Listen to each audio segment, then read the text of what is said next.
All right, team, we've got 4 moves and no props required. So just your body weight and enough space to move around. All of these moves are going to focus on opening up the pelvis and lengthening through the pelvic floor, releasing any tension that might have crept up into the low back, but also move in there for round ligament pain, sometimes that lower belly pain that we may be feeling as the belly and baby are growing. So we are going to start with a child's pose rock back. Then we're going to add a little internal rotation to lengthen the posterior part of the pelvic floor. Then we move into a hip flexor release and finishing with a tail wag. So come into a child's pose position, knees out nice and wide, toes together, send those hips back, reach the arms forward. And if you get into this position, you're like, I'm going to be here a while, hang out. Hang out. Big inhales, you reach long. Exhale, rise up. Just rocking back and forth. We're here for 30 seconds. Ride those hips back, press forward. Starting to pair your breath with this. Inhale as you lengthen back, exhale as you press up. And if the breath mixes up or messes up, don't worry about it. Just focus on that length, almost like you could feel your sitting bones pulling apart as you send the hips back. Here's our last one.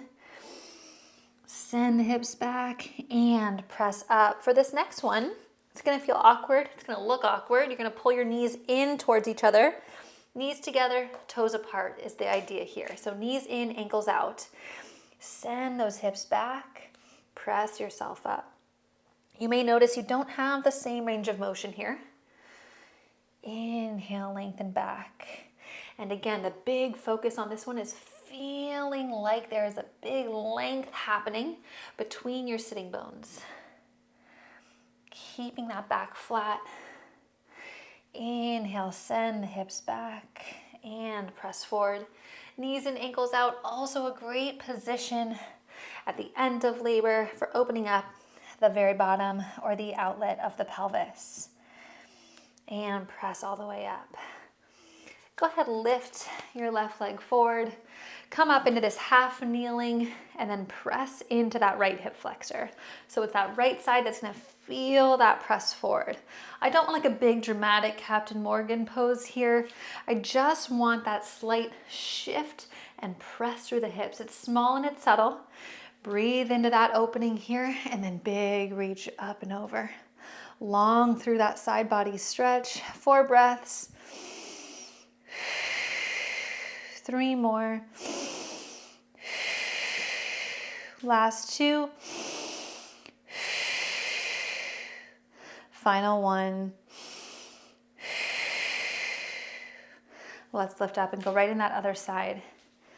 So again, no dramatic Captain Morgan pose. You're just pressing the hip flexor forward here. Reaching that top arm up and over for 4 breaths along the side body. Big inhale through the nose.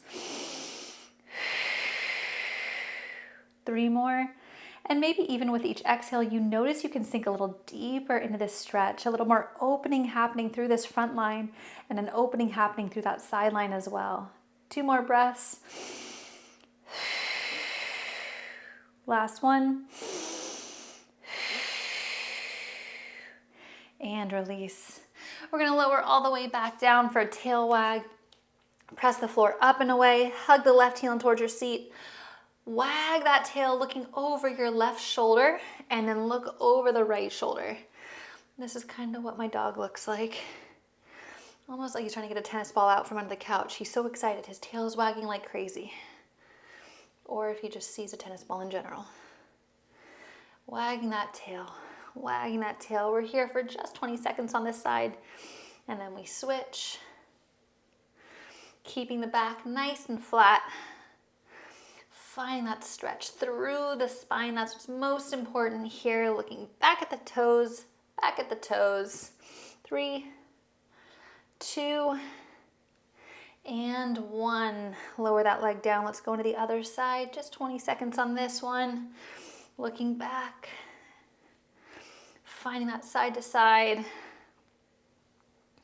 Feeling those hips move in with this one, like you could get a little bit taller, helping to release any tension that might have crept up into the low back, into those hips.